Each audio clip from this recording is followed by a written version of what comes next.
I feel like a lot of underlying issues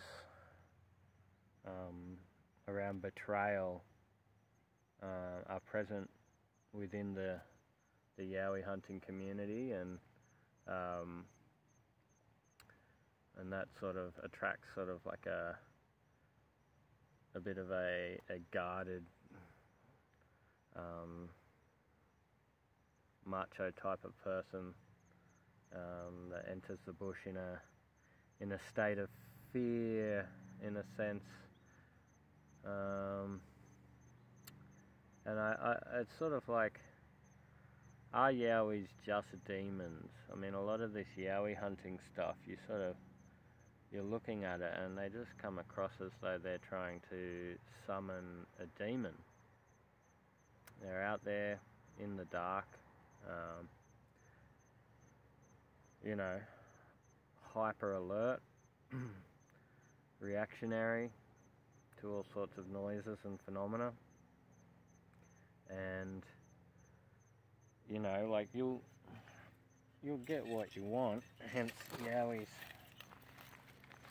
of course, being definitely real. But are they just demons? I'm not sure. You can experience all sorts of demons can come into your life, through your ankle, through your ear, through your screen, through the bushes. You can meet, you can meet Buddha, you can meet Jesus, you can meet Satan, you can meet a yowie, you can meet Dagon, you can meet that falcon that they liked back in the day. All these sort of supernatural deities and demons and figures are all out there to be experienced. However,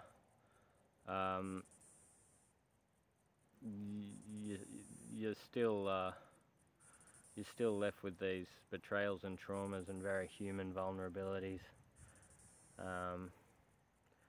You're not necessarily going to benefit from seeing a yowie or anything else unless they're addressed. And sometimes these things that make you feel betrayed by your own society are just their behaviours that are, like I said, passed down, taught, learnt.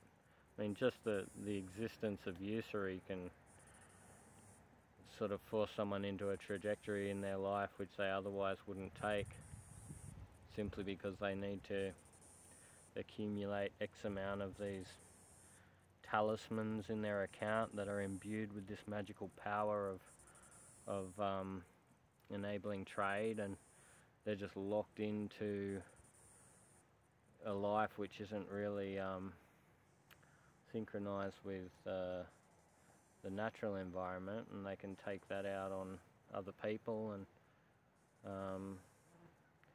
anyhow, I do wonder why we look for yowies sometimes. I think all of those things I was talking about, summoning demons,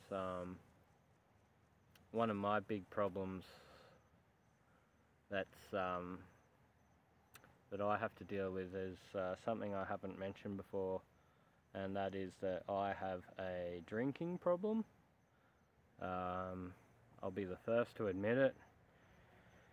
Everyone knows it by now. Like, for a long time I'd just drink at home. I would not drink in public or in any establishment, and so therefore it wasn't so known. But then I kind of started to just get loose. I think like the more often you need to have a drink, the more obvious it's going to be amongst your friends and family, and eventually everyone. And luckily I've got an amazing partner who'll sort of come and clean up the mess after the storm, so to speak. But it's hard going, and I feel like I have closed the door into that that realm of perception of having the honor of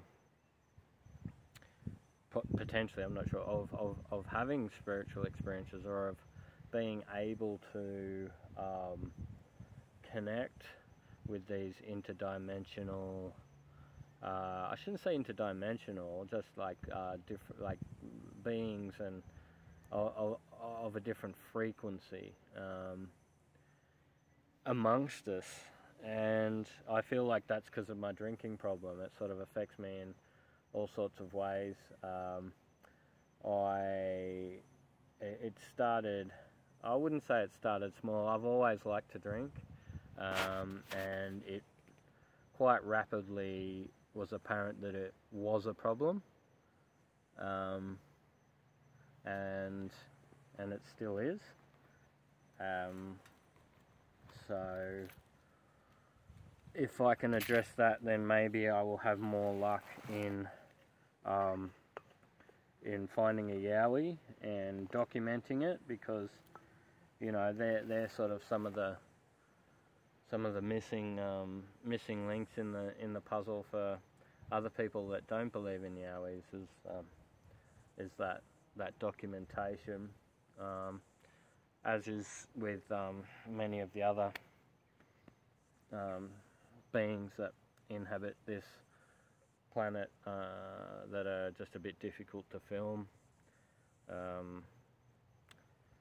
However, yeah, like I just wanted to share that with the community, that I have a drinking problem. It's a problem. I might look fit and healthy, and I am, but I do drink a lot, and I don't do it well. I have a huge drinking problem, and that's all I've got to say about that. So, thanks.